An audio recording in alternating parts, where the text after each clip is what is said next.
শীতের এই সময় আমাদের শিশুদের ত্বকের যত্ন কিভাবে করবেন সংক্ষিপ্তভাবে জেনে নিন। আমাদের শিশুদের ত্বক খুবই সেনসিটিভ, অল্পতেই স্কিন ইনফেকশন হয়ে যায়। বিশেষ করে শীতের এই সময় আমাদের শিশুদের ফাঙ্গাল ইনফেকশন, স্ক্যাবিস ইত্যাদি হয়ে থাকে। এজন্য ত্বকের যত্ন নেওয়া অত্যন্ত জরুরি। প্রথমে যে কথা বলবো সেটা হচ্ছে যে আমাদের শিশুদের পর্যাপ্ত পরিমাণে তরল জাতীয় খাবারগুলো একটু বেশি করে দিবেন। সবুজ শাকসবজি, ফ্রুটস খাওয়াবেন, অর্থাৎ ফল খাওয়ানোর চেষ্টা করবেন। যে সমস্ত শিশুদের ফল খাওয়ানো হয় নিয়মিতভাবে তাদের ত্বক ভালো থাকে।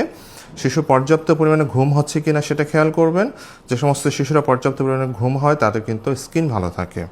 আর স্কিন যত্নে আপনারা শিশুদেরকে সরিষার তেল ব্যবহার করবেন না, অলিভ অয়েল ব্যবহার করতে পারেন, যেটা আমাদের শিশুদের স্কিনের জন্য খুবই উপকারী একটা তেল।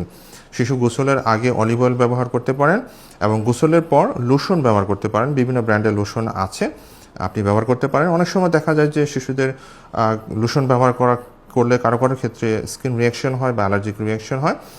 যেটাতে হচ্ছে সেটা পরিহার করবেন, অন্য ব্র্যান্ডের আরেকটা লোশন ব্যবহার করতে পারেন। সুতরাং আজকের এই তথ্যগুলো আপনাদের অনেকটাই কাজে আসবে ইনশাআল্লাহ।